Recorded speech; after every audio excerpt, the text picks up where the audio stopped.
People burst into laughter when a billionaire tipped a city bus driver with a check worth $0. They didn't know the driver was a retired Navy SEAL, a man who had survived wars, loss, and a life the world chose to forget. What no one saw was the secret written on the back of that check, an address, a code, and a truth powerful people tried to bury. This story proves that when the world mocks the broken, God may already be preparing a miracle. Before we begin, tell us where you're watching from, and subscribe for more stories of faith, courage, and the miracles God hides in the darkest places. Winter presses Denver into silence, salted roads, stalled breath, and a city moving on borrowed warmth. A late-night bus threads the dark, carrying a driver with ghosts, a dog with vows, and a secret waiting to be paid in zeros. Jack Reynolds drove the last route because the last route asked nothing of him except attention. Attention was a discipline he still trusted. The bus hummed like a tired animal, heaters coughing, windows fogging with the breath of strangers. Outside, the city wore its winter face, unforgiving, honest, clean, in a way that hurt. Jack kept his eyes forward. He had learned long ago that looking back could get you killed. The steering wheel was familiar in his hands, a circle of duty replacing the shapes of rifles and ropes. At each stop, he announced the name with a voice that did not invite conversation. The dog lay near the front, a quiet presence that listened for danger the way Jack listened for memory. When the bus lurched, the dog adjusted without complaint. When Jack's pulse rose, the dog rose with it. Some nights, Jack counted breaths. Other nights, he counted regrets. Tonight, the two blurred. He had promised himself he would not remember the desert, the smell of dust and metal and prayers whispered into sleeves. He had promised himself he would not remember the men who did not come home. Promises were cheap. He knew that better than anyone. The bus filled and emptied in waves, college kids with laughter that cracked too fast, a janitor asleep on his feet, a woman holding a bag as if it were a life raft. Jack saw them without seeing them, the way you see terrain when you are scanning for tripwires. The dog lifted its head once, ears angling toward the door, then settled. Nothing to mark, not yet. At Union Station, the couple boarded. They did not look like trouble. They looked like a different climate. The man's voice carried the weight of certainty, the woman's the shine of practiced ease. They chose seats close to the front, as if proximity were protection. Jack felt the old itch between his shoulders, the sense that something had changed in the room. He did not turn around. The man spoke as if the bus were an inconvenience that had decided to exist. He asked about the route, the time, the detour. Jack answered with facts, not tone. The woman smiled, the way people smile when they are watching something they have already bought. As the bus moved, Jack felt the pressure build behind his eyes. The man's questions came too quickly, too precisely. Jack's chest tightened. The city lights smeared. For a second, just a second, he was elsewhere. He grounded himself the way he had learned. Name 5 things you can see, 4 you can hear, 3 you can touch. He pressed his heel into the floor. The dog shifted closer, a steady warmth without demand. When the couple rang the bell, the bus sighed to a stop. Snow hissed under tires. The woman reached into her bag with ceremony. She handed Jack a check. The gueux, paper clean, the gesture deliberate. Her voice was bright enough to cut glass. For your service. The check said 0, not blank. 0. A line drawn with care, a message written in the language of mockery. The laughter came from the back first, then nearer. It wasn't cruel laughter, that made it worse. It was the laughter of people relieved it wasn't them. Jack held the check. He felt the heat in his face, the familiar swell of anger that asked for permission. He did not give it. He nodded because nodding was easy, because nodding kept the world from splintering. The couple stepped down into the cold and disappeared, the woman's heels tapping a small victory. The bus pulled away. Laughter thinned. Life resumed. Jack folded the check and slipped it into the pocket he used for things that mattered. He told himself it was trash. He told himself it did not matter. He told himself a lot of things. The route ended. Jack parked the bus and waited for the last passengers to drift off. He walked the aisle with a practiced eye, checking for forgotten gloves and lives. The dog followed, watchful. When Jack reached the front again, he unfolded the check. On the back, written small and exact, was an address. Beneath it, a sequence of numbers. Beneath that, a time. Jack stared. The numbers tugged at him in a way numbers had no right to do. They were not random. They were clean. They were meant to be remembered. The dog's gaze fixed on the paper, then on Jack, as if to say, "This is a trail." Jack thought of the girl next door, the way her laughter broke into coughing, the way her mother tried not to cry when the bills arrived. He thought of the nights he counted tips from extra shifts and came up short. He thought of the promise he had made to help, even if help was only sitting on the floor and pretending not to be afraid. He thought of the desert again. He closed his eyes. He breathed. There were rules he lived by now. Don't chase shadows. Don't accept bait. Don't confuse curiosity with duty. The rules kept him alive. They also kept him alone. Jack tore the check in half. The sound was small, almost apologetic. He paused. He put the pieces back together, smoothing them with his thumb. The address did not go away. The time did not blink. The dog stood, tail low, body angled toward the door. Not alarmed. Ready. Jack locked the bus and stepped into the cold. The city felt different, as if it were holding its breath. He drove home with the check on the seat beside him, the numbers burning through the paper. He slept badly. He dreamed of doors that would not open and doors that opened too easily.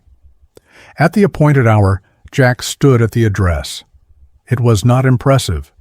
A building that had learned how to disappear, a wall that had forgotten it was a wall.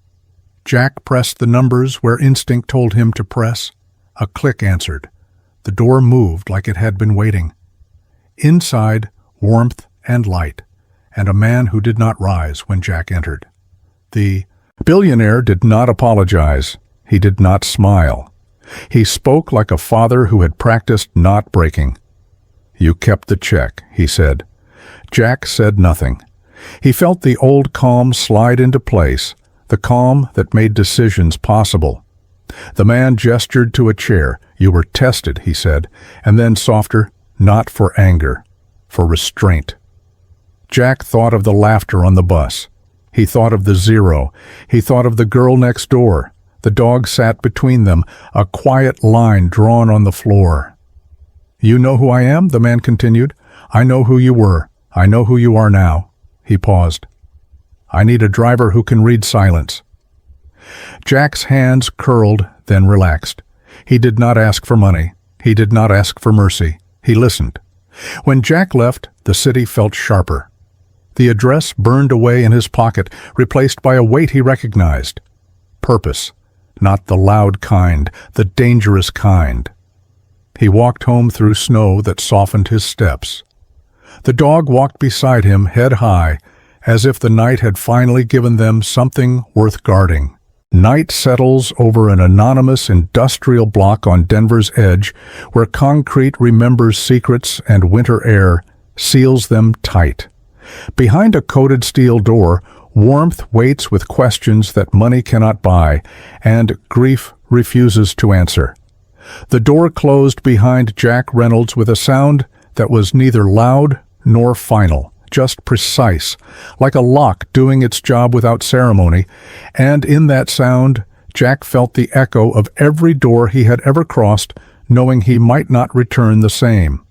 The room was spare and controlled, a place designed to keep emotions from leaving fingerprints, yet grief seeped through anyway, thick and unashamed, clinging to the man who waited inside. William Harper did not stand, did not offer his hand, did not bother with pleasantries that would have been lies. He looked at Jack the way commanders once had, not with curiosity, but with inventory, measuring what remained after a long war. Jack felt the familiar tightening in his chest, the instinct to scan corners, to count exits, to position himself so nothing came at his back. The dog settled near his leg, not guarding the man in the room, but guarding Jack from himself, a quiet reminder that survival was no longer the only mission. William Harper spoke first, and his voice carried the weight of a man who had learned too late that power does not negotiate with death. He said he knew who Jack was, not just the uniform and the commendations that followed him like shadows, but the nights that never fully ended, the medication Jack refused to take because numbness felt like another kind of defeat, the reason Jack drove a bus instead of hiding in something easier. Jack felt exposed in a way that did not feel like threat but still demanded control. He kept his face still because stillness had saved him before. When William Harper mentioned the child next door, the girl whose lungs betrayed her in the cold and whose hospital bills arrived like quiet ultimatums, Jack's discipline cracked just enough to let anger breathe. Not anger at the man speaking, but at the world that required leverage to do what should have been simple. William Harper did not apologize for knowing. He acknowledged it like a fact, and Jack understood that this was not cruelty, but a different kind of honesty. The billionaire said the $0 check was not meant to humiliate, but to remove the mask, to see whether Jack would erupt or endure, and Jack hated that the answer mattered to him. He thought of the laughter on the bus, the heat in his face, the choice he made to nod instead of strike, and he wondered when restraint became a currency others felt entitled to spend. William Harper shifted the conversation without transition, because grief does not wait for permission, and told Jack about the plane, about the ravine and the investigators who spoke in rehearsed condolences, and closed the file with professional relief. Jack listened, not to the words, but to the gaps between them, the places where a father's voice hesitated before hardening again. The black box had been recovered, William Harper said, and experts had found nothing that contradicted an accident, but accidents did not sit right with men who built systems and watched them fail only when someone touched the wrong lever. Jack felt a cold recognition stir. He had seen enough convenient accidents to know the difference between chaos and choreography. William Harper did not ask Jack to prove anything yet. He asked him to look because looking was what Jack did when everyone else assumed the obvious. The black box waited in a case that looked too ordinary for what it contained, and when William Harper opened it, Jack felt the old sensation of crossing into hostile ground without a map. He did not touch it yet. He breathed. He grounded himself. The dog's presence steadied him, a living memory of loyalty that did not need explanation. William Harper said his son had called him hours before the crash, not with fear, but with urgency, speaking in fragments about numbers that did not reconcile and shipments that bled value in ways auditors could not see. And Jack felt the pattern forming before he could name it, the way your body recognizes danger before your mind catches up. William Harper admitted he had dismissed the call at first, trusting teams and processes, trusting that the world he had built would not eat its own, and the admission cost him more than pride. It cost him the chance to say he had listened. Jack understood that regret intimately. He thought of warnings he had ignored because orders were orders and doubt was dangerous, and he wondered how many ghosts were born from that logic. When Jack finally looked at the black box, he did not see a machine but a witness, and witnesses were fragile things that told the truth only when asked the right way. He asked William Harper why he had chosen a bus driver instead of another expert, and the answer came without theatrics. Because Jack had survived being blamed for outcomes he did not control and still showed up to work. Because Jack knew how to sit with unbearable information without flinching. Because Jack understood that truth often hid in what people assumed was too small to matter. Jack did not feel flattered. He felt the weight of responsibility settle like a rucksack he had sworn never to carry again. He thought of the girl next door, of the promise he had made to help even when help felt inadequate, and he felt the pull of a choice that was not really a choice at all. William Harper said he would not coerce him, that the door would open again if Jack wanted to leave, and Jack appreciated the courtesy even as he recognized the illusion. Some doors changed you whether you walked through them or not. Jack asked one question, not about money or protection, but about intent. If the truth led somewhere ugly, would William Harper follow it? The billionaire did not hesitate, and that was the moment Jack believed him. Jack agreed to look at the black box, to listen for what had been buried, but he set one condition that surprised them both, that the work remain quiet until there was something worth breaking the silence for. William Harper agreed, perhaps recognizing that silence could be a form of respect. As Jack prepared to leave, the dog rose with him, alert but calm, sensing not danger but direction, and Jack felt the faintest shift inside his chest, a reorientation toward something that resembled purpose without demanding redemption. Outside, winter closed around him again, but it felt different now, as if the cold had chosen a side.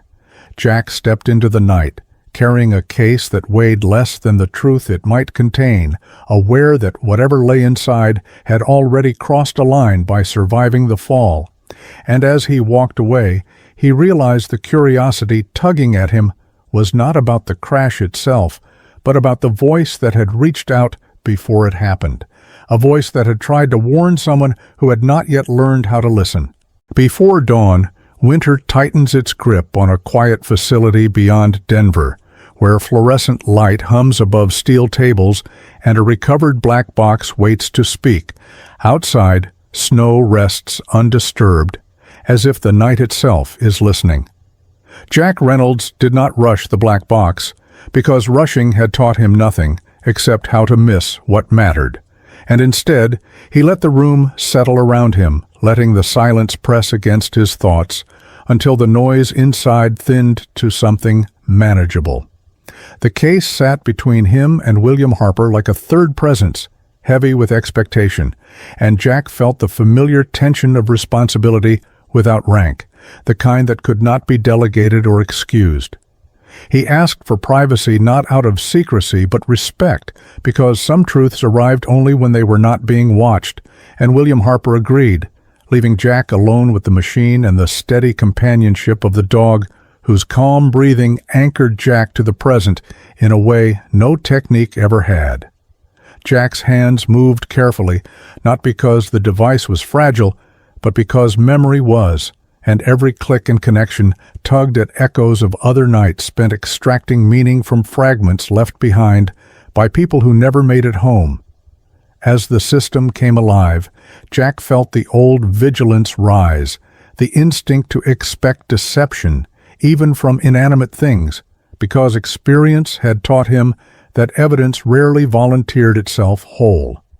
The dog shifted slightly, alert but unafraid, sensing not danger, but the gravity of attention, and Jack took that as permission to continue. Data began to scroll, cold and indifferent, but Jack did not read it like a technician. He read it like terrain, noting patterns, pauses, irregularities that hinted at intent rather than accident.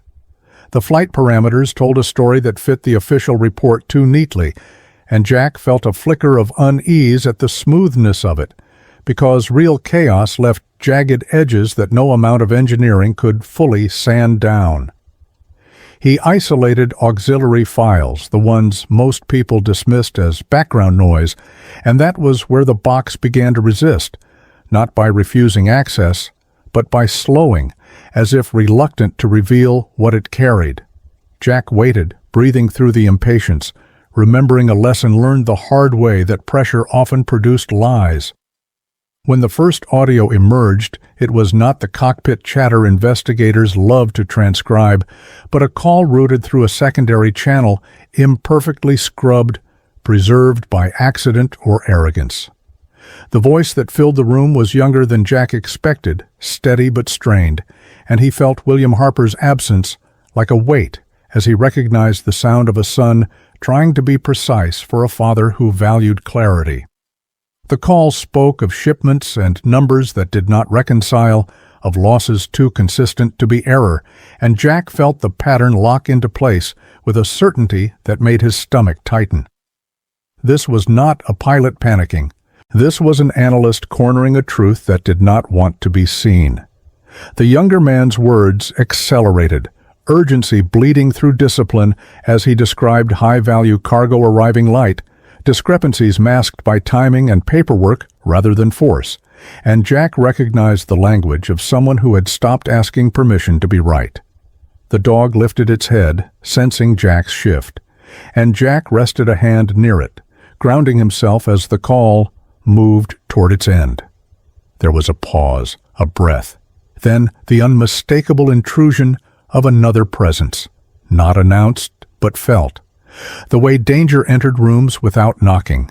The younger voice faltered, not with fear but surprise, and Jack felt the hairs on his arms rise as the soundscape changed. Footsteps too close, a scuffle hinted at by distortion rather than volume. The final words were not a confession or a plea, but a fragment of recognition, as if the speaker had finally understood who was behind the losses and had no time left to explain it. Then came impact, abrupt and violent, and the recording collapsed into static that felt less like an ending than a hand slammed down on truth. Jack leaned back, heart steady but heavy, the way it got after missions when the objective was achieved and the cost became unavoidable. He replayed the segment, not out of doubt, but to mark it, committing the cadence of the voice to memory, because voices carried more truth than documents ever did. The dog remained still, a quiet sentinel, absorbing Jack's tension and reflecting back something steadier, and Jack realized he was grateful not for protection, but for witness. He pulled up the remaining video feeds, degraded and partial, and found what the investigators had dismissed as inconclusive. A brief shift in perspective that did not align with turbulence, a movement that suggested interference rather than failure. Jack did not need a full picture to understand the implication. He had seen enough staged accidents to know when the story was being guided toward a convenient cliff. As he worked, Jack felt the familiar divide open inside him, the space between who he had been trained to be and who he had tried to become, and he wondered if the distance was smaller than he had hoped. The realization did not frighten him. It clarified something he had avoided naming. When William Harper returned, Jack did not soften the truth or dress it in probabilities. He played the call and watched the older man absorb it, watched grief sharpen into something colder and more focused. And Jack recognized that transformation too, the moment loss decided to become fuel. William Harper asked if it could be coincidence, if there was any version of events where his son had been wrong, and Jack answered honestly that coincidence did not repeat itself with such discipline.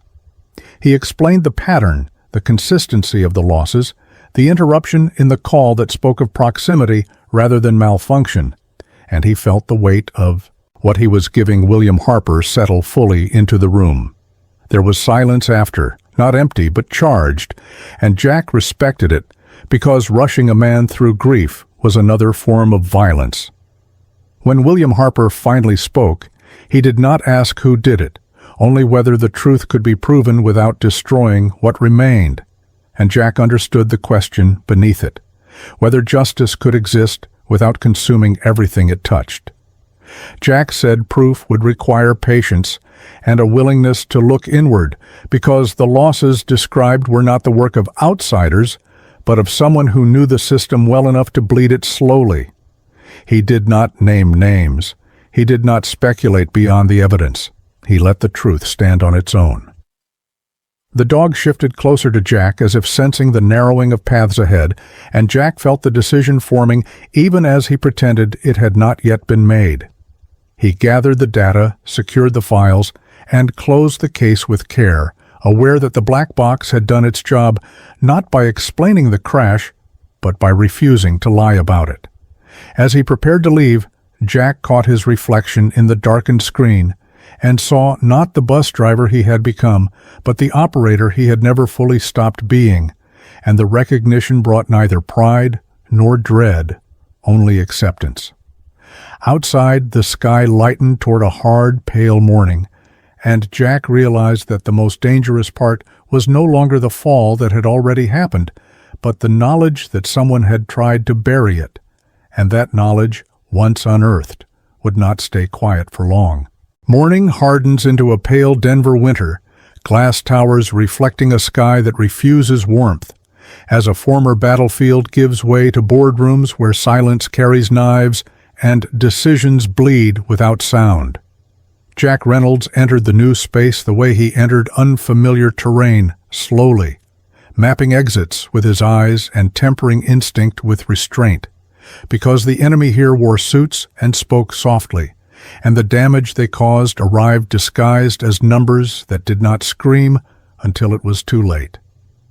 William Harper's offices did not feel like power so much as containment, a place designed to hold chaos at arm's length, and Jack understood immediately that this was not where answers lived, but where permissions were granted.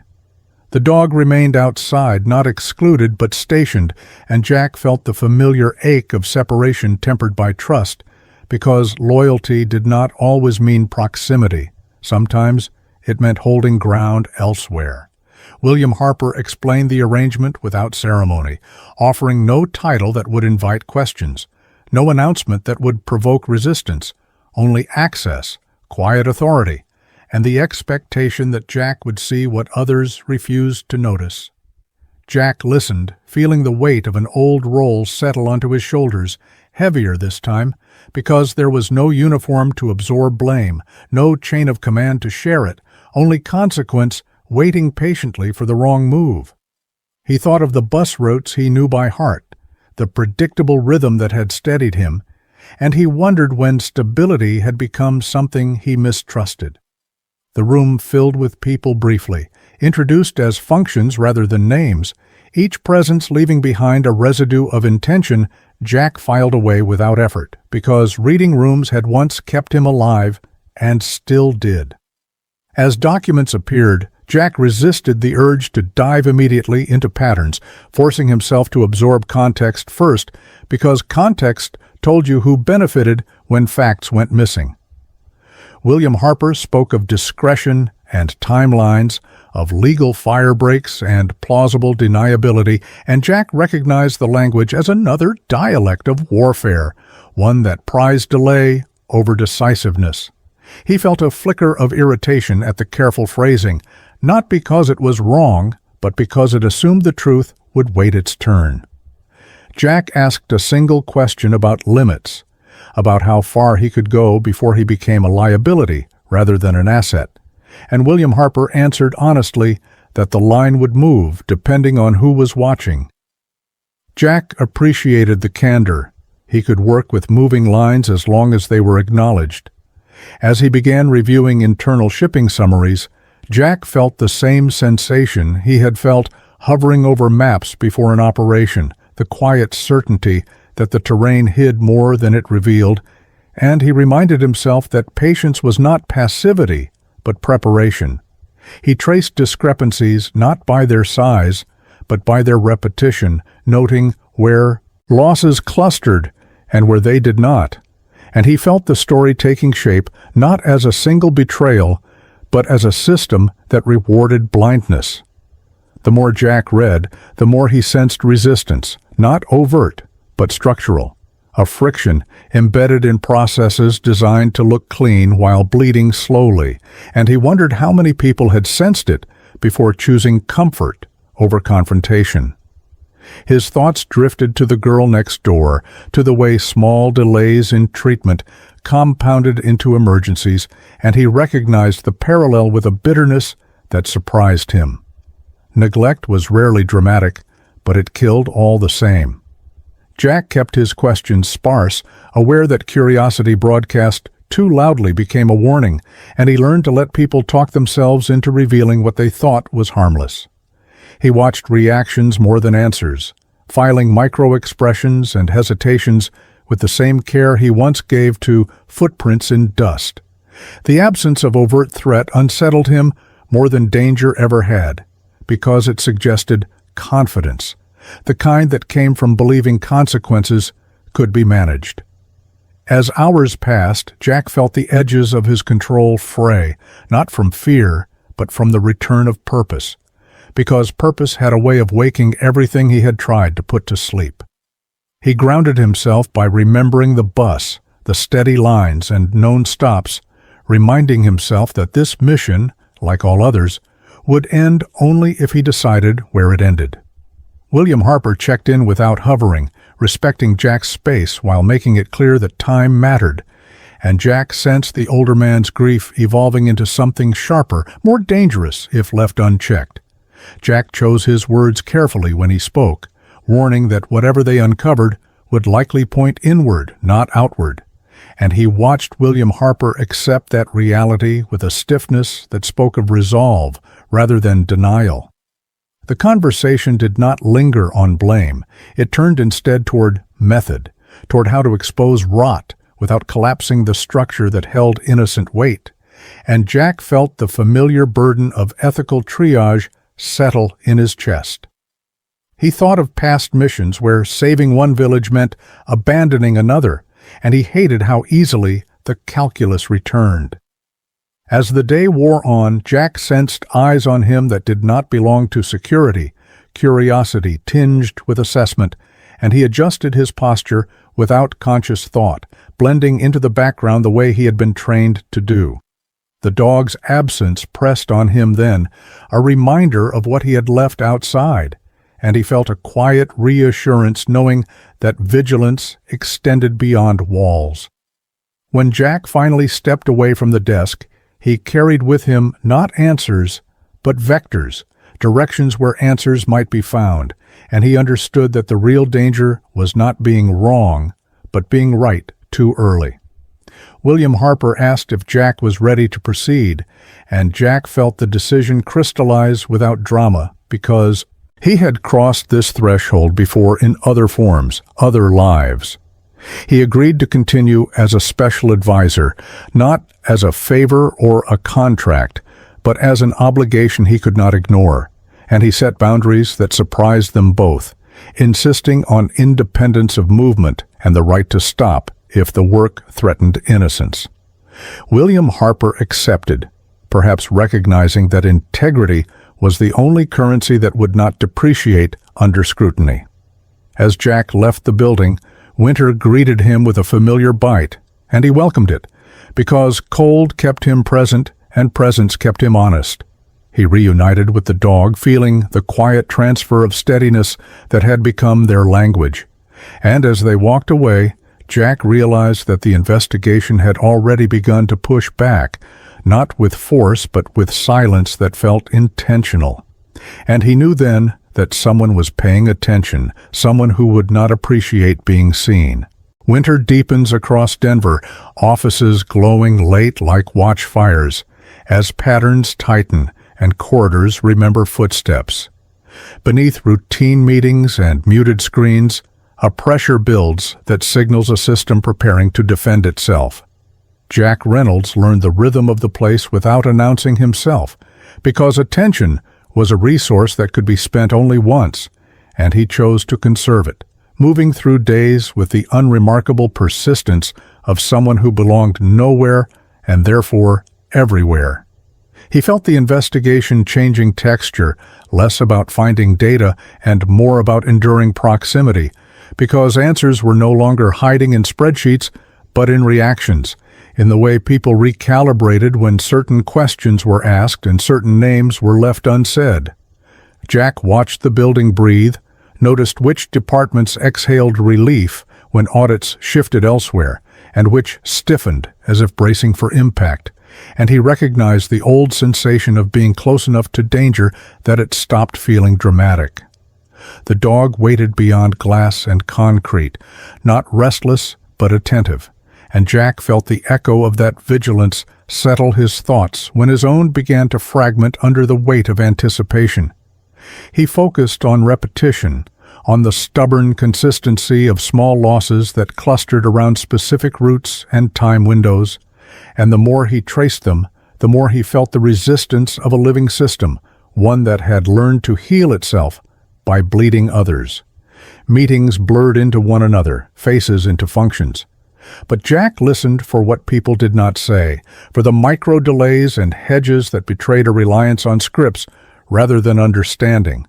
He felt the familiar pull of impatience and countered it with discipline because impatience had once cost him a teammate, and he refused to pay that price again in a different currency. When William Harper checked in, Jack did not offer conclusions, only vectors, and he watched the older man accept the restraint with effort, grief sharpening his appetite for certainty, even as Jack insisted that certainty arrived only after endurance.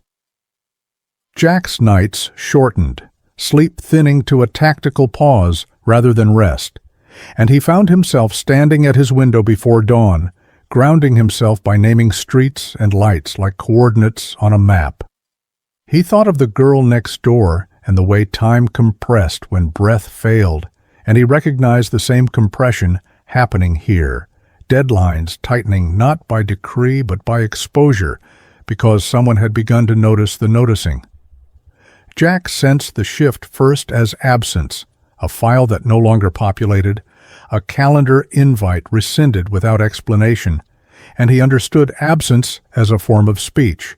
He adjusted his questions, moving laterally, asking about process rather than outcome, and the answers came easier, revealing where the scaffolding had been reinforced to hide stress fractures. It became clear that the scheme was not the work of a lone actor, but a choreography sustained by convenience, by people who benefited not directly, but enough to look away, and Jack felt a cold recognition settle in. This was the kind of enemy that survived because it never had to choose courage. He cataloged the nodes quietly, resisting the urge to confront, because confrontation announced intent, and intent invited preemption. The dog's presence returned to him in memory at odd moments, a pressure at his side that reminded him to trust instinct without surrendering to it, and Jack realized how much of his steadiness now came from that simple companionship, a shared history of listening rather than reacting. He noticed eyes tracking him in reflections and stopped caring, because fear of being seen was itself a tell, and he had learned to operate best when visibility became inevitable. When a minor incident disrupted his commute, a delay engineered to test his patience, Jack logged it without comment, understanding the message beneath the inconvenience. Someone wanted him tired, distracted, prone to error. He responded by slowing down further, by choosing sleep when possible and silence when not, because denying the opponent feedback was its own tactic. The pressure followed him anyway, not with threats, but with invitations, offers of help phrased as concern, and Jack felt the old anger stir at the presumption that care could be weaponized. He declined without offense, filing names and timing with the same care he once gave to radio chatter before dawn. As days passed, Jack identified a convergence point, a small circle where authority, access, and timing overlapped too neatly to be coincidence, and he felt the gravity of that realization pull at him. Naming it prematurely would not protect him or anyone else. He weighed the risk of disclosure against the cost of delay and chose delay because the evidence needed to breathe before it could stand, and because rushing the truth often broke it. William Harper's patience thinned, grief demanding progress, and Jack chose honesty over reassurance, warning that the closer they moved, the more likely the system would attempt to neutralize variables rather than arguments. The older man listened, jaw set, and Jack saw the moment where resolve hardened into consent, the silent agreement to accept fallout in exchange for clarity. That night, Jack returned to the bus depot not to drive but to sit, to remember the rhythm that had once steadied him, and he found comfort in the mundane, in the knowledge that the city did not know his name and did not need to. The dog pressed close, a living check against spiraling thought, and Jack felt gratitude not as relief, but as reinforcement. When Jack reviewed his notes again, he noticed something he had missed before. Not a number, but a timing anomaly tied to maintenance windows and personal travel schedules, and the realization arrived with the unmistakable clarity of contact. This was not merely theft, protected by process. It was protection shaped by proximity to flight paths and access protocols, a mesh that touched the sky as easily as it touched the ground. Jack felt the hairs rise on his arms, not from fear but from recognition, because the black box had whispered this direction from the beginning, and he had been listening. He secured his files, compartmentalized what he could, and prepared for the next step with a calm that surprised him, because the choice had already been made in the quiet moments when he decided not to look away. As he turned off the light, Jack sensed the investigation push back again, this time not as silence but as alignment, the subtle closing of options that preceded overt moves, and he understood that the next chapter would not be written at a desk but in motion, where timing mattered and witnesses were unreliable, and he welcomed the clarity even as he acknowledged the risk. Denver's winter turns brittle and watchful, streets glazed with old snow and new intent, as movement replaces paperwork and the city becomes a corridor where timing, proximity, and misdirection decide who remains standing. Jack Reynolds felt the shift before it announced itself, because danger rarely arrived as an event, and more often as a pattern-changing tempo. And this time the tempo accelerated in small, deliberate ways meant to look accidental. His commute lengthened without cause, signals stalling just long enough to erode focus, access badges hesitating before yielding, and Jack logged each anomaly with the same calm he once used to count incoming rounds, knowing that irritation was the reaction being sought. He did not share the changes immediately because early warnings fed rumor and rumor fed panic, and panic fed mistakes. Instead, he adjusted his routes, varied his hours, and kept his posture unremarkable, blending into the ordinary with practiced humility. The dog sensed the compression of space around Jack and responded not with anxiety, but alignment, an unspoken agreement to keep distance tight and awareness wider, and Jack felt the reassurance of that shared readiness steady his breathing.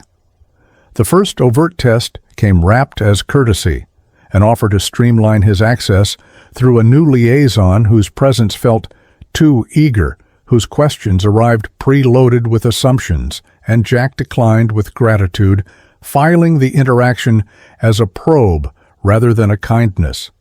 The second test was physical but deniable, a malfunction at a crossing that forced a sudden stop, metal complaining louder than it should have, and Jack's body moved before his thoughts, correcting, stabilizing, surviving, because muscle memory remembered what the mind preferred to forget.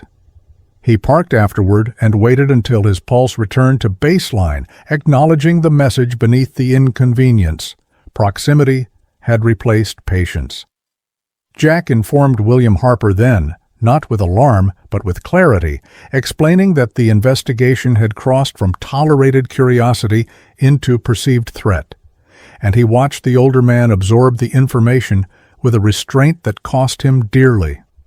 William Harper asked if Jack wanted protection, and Jack refused, not out of bravado but strategy, because visible shields invited sharper blades.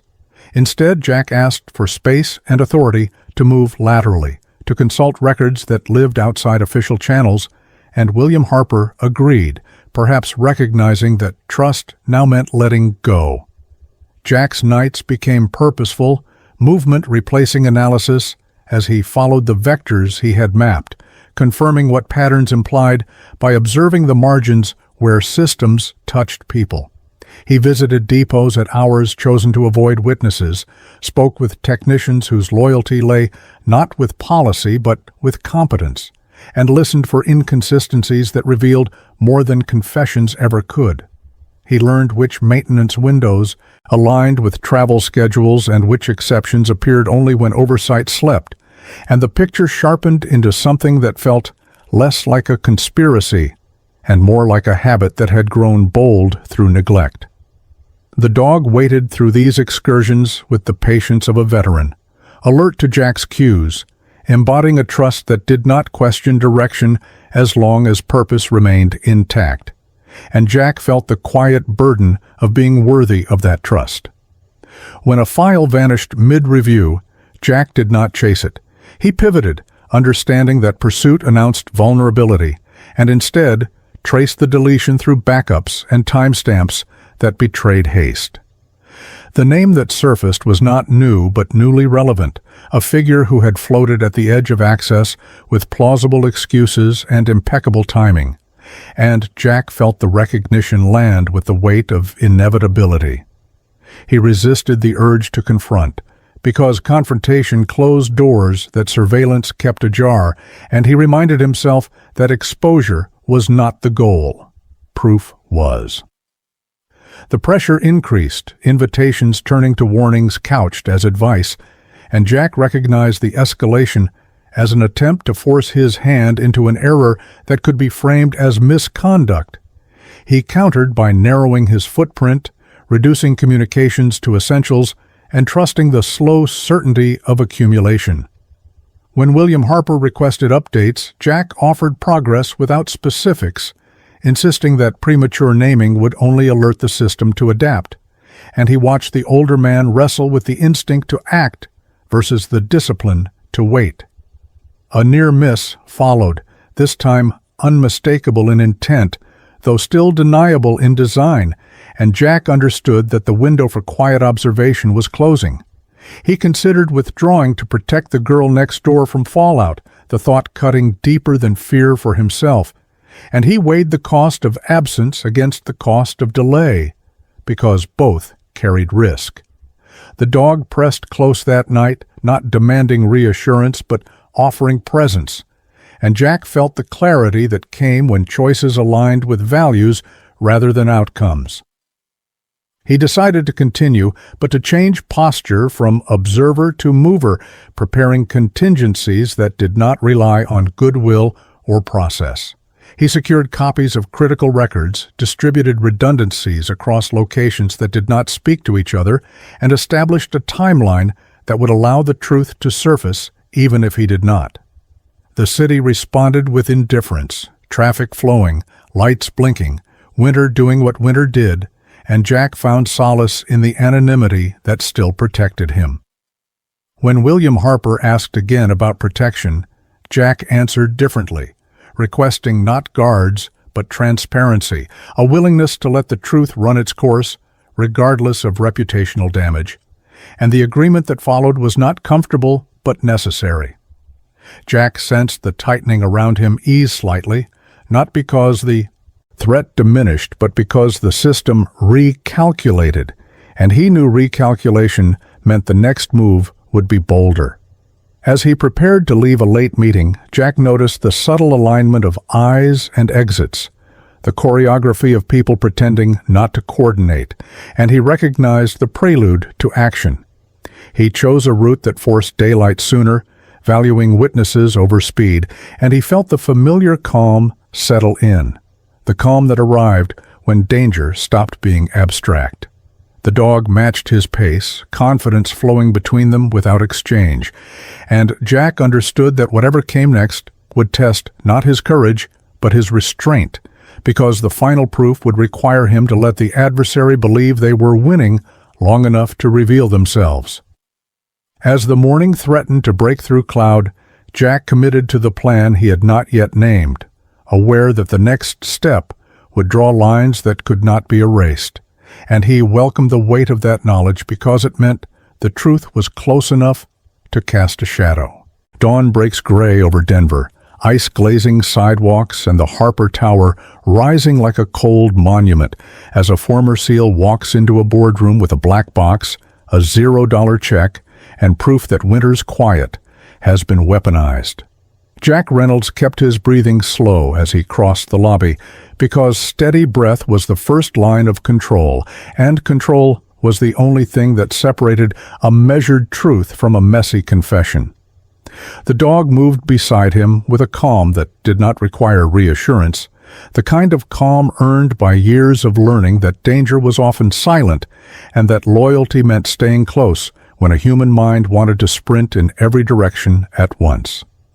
Jack did not look up at the marble or the glass or the polite faces trained to see people as functions. He looked through them, tracking flow and spacing and timing, because he had learned that buildings had patterns the way streets did, and patterns told you where the pressure points lived. William Harper had arranged the meeting under the name of a routine restructuring briefing because power liked disguises, and the guilty were most vulnerable when they believed they were attending something boring. Jack's plan was not dramatic, it was surgical. He had spent the night turning fragments into a chain strong enough to hold a room full of doubters, and in the quiet hours he had repeated a single rule to himself until it felt like bone. Do not accuse without proof, and do not present proof until the audience has nowhere left to hide. The elevator rose, and Jack's mind tried to rise with it into old fear, the memory of stacked risk and narrow hallways.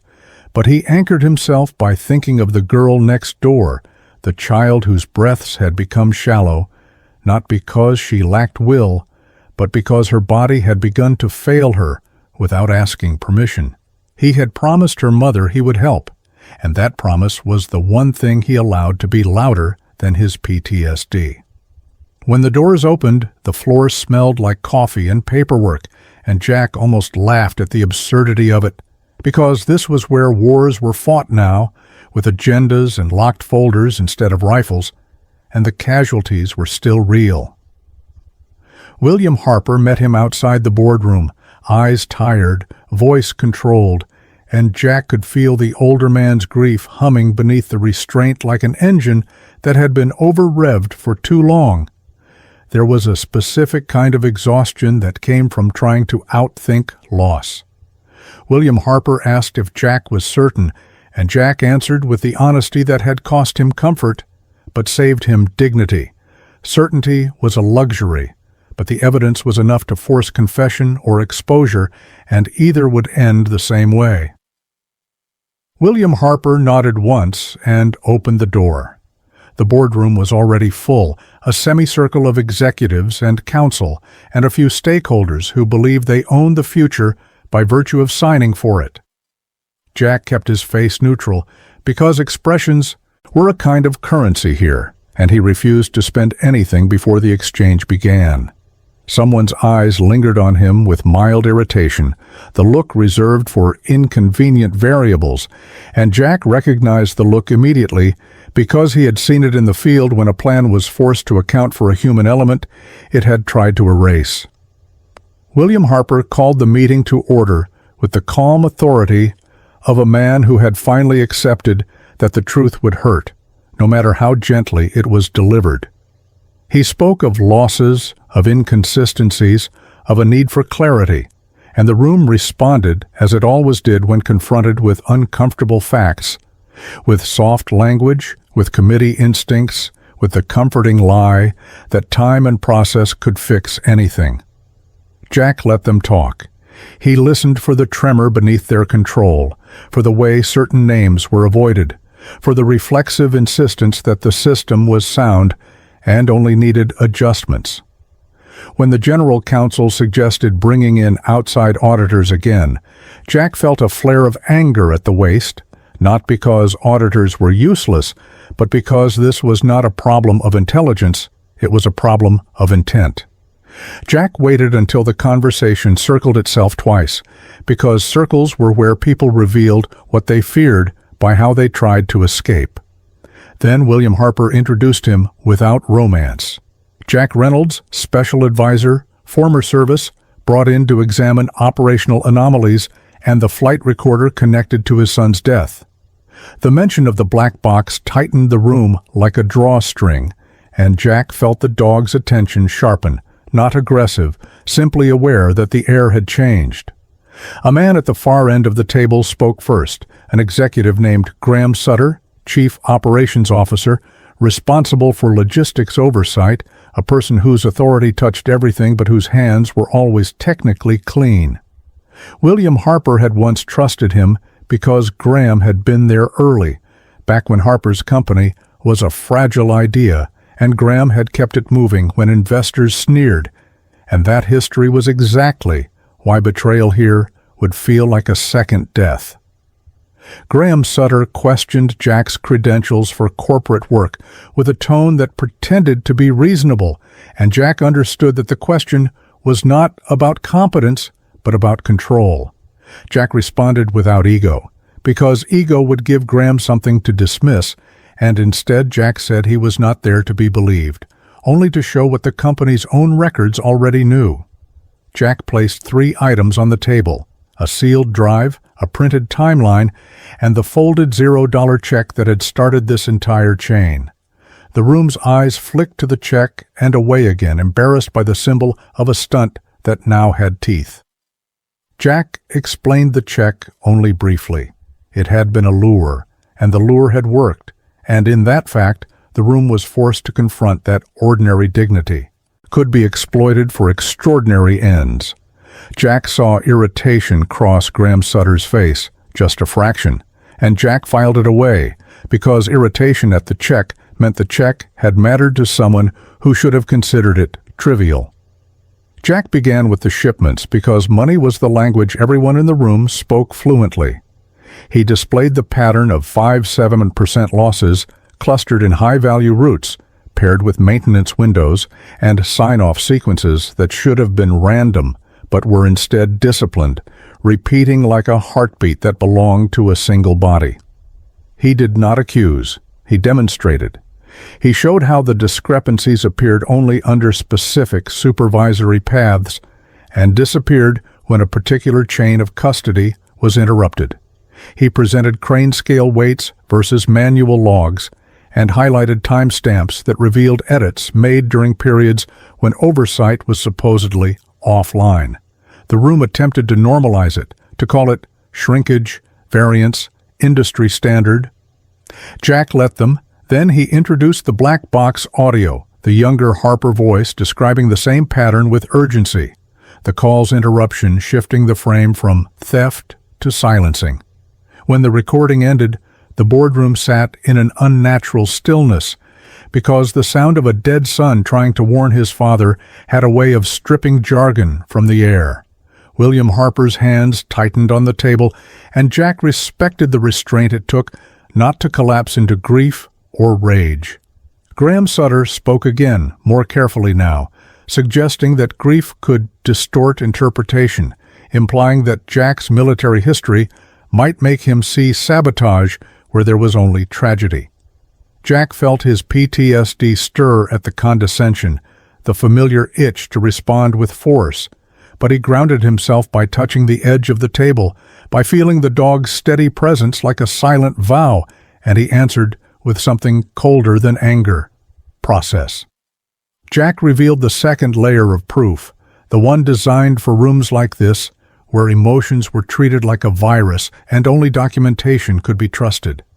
He showed that digital records had been altered in ways that created plausible accident narratives, but that physical back-channel logs and independent backups, systems installed years ago for redundancy and then forgotten because they were inconvenient, carried inconsistencies only one profile could produce.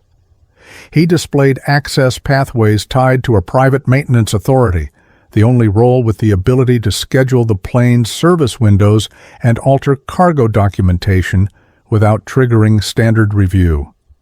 Graham Sutter's posture shifted, a subtle retreat, and Jack recognized it as the moment a hunted animal realizes the trap has closed.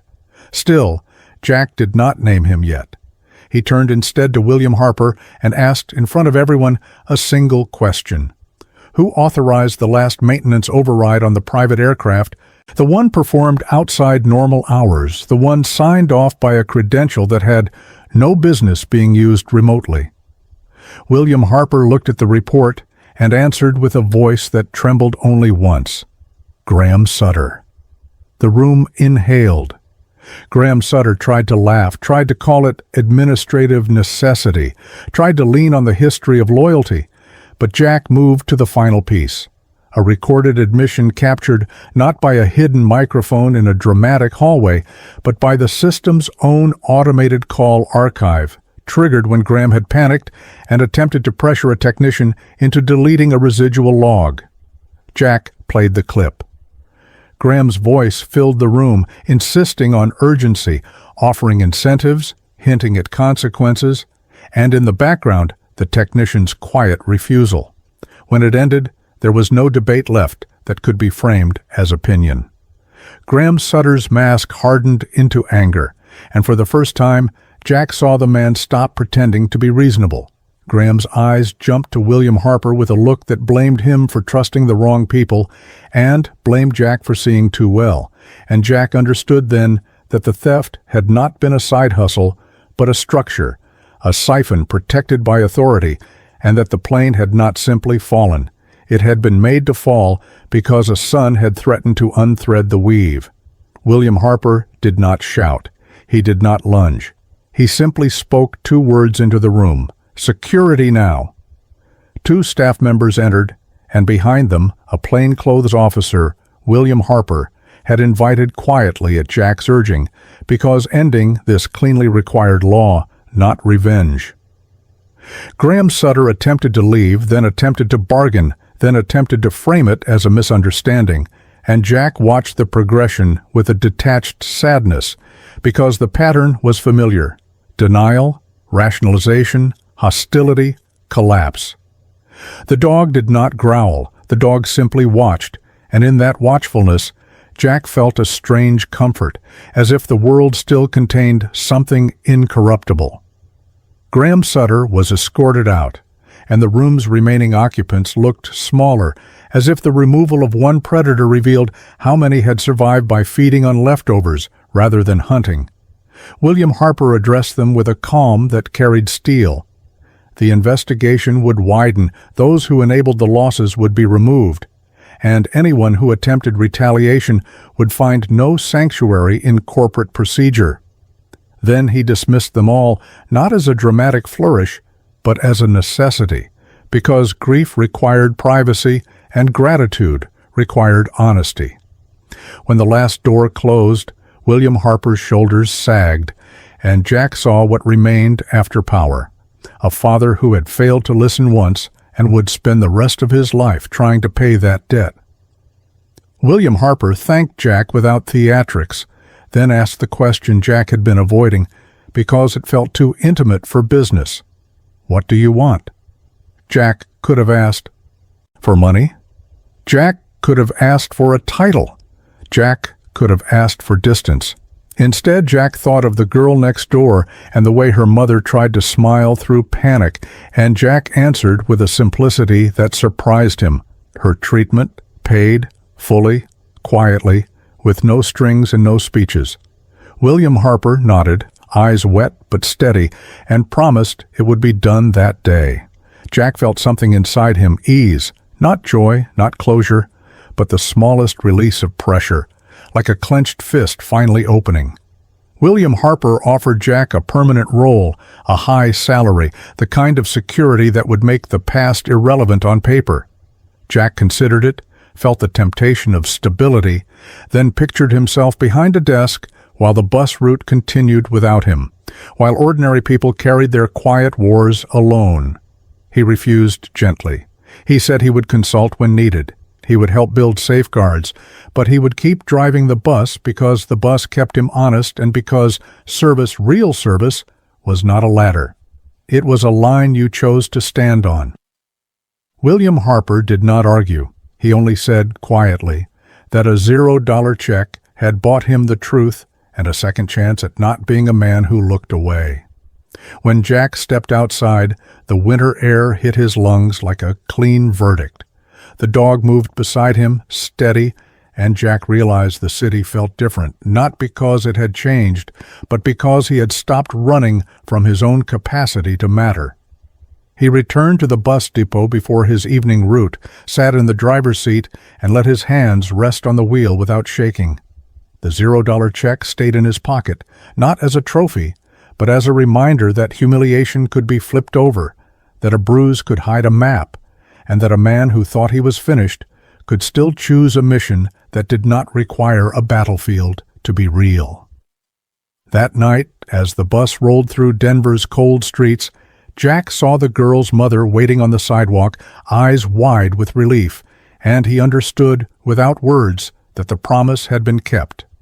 The dog's calm deepened, as if sensing the same, and Jack drove on, not healed, not perfect, but finally aligned with the one truth he could live with. The past could not be erased, but it could be made to serve something kinder than regret. Sometimes miracles do not arrive with thunder or fire. Sometimes they arrive quietly, on a winter night, on an ordinary bus, in the hands of someone the world overlooked.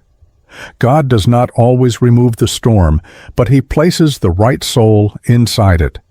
A $0 check became a doorway, a broken man became a vessel, and truth, once buried, rose because someone chose integrity over anger, courage over comfort, and service over pride.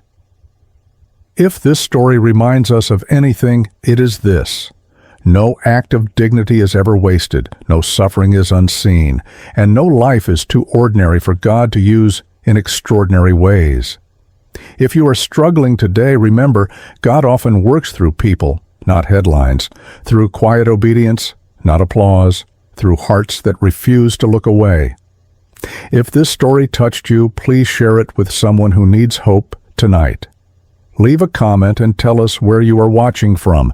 Your words may be the encouragement someone else is praying for. And don't forget to subscribe to the channel for more stories of faith, courage, and hidden miracles. May God bless you, protect you, and guide you. May He bring healing to your home, peace to your heart, and light to your path. And may you never forget, sometimes the miracle is already sitting beside you.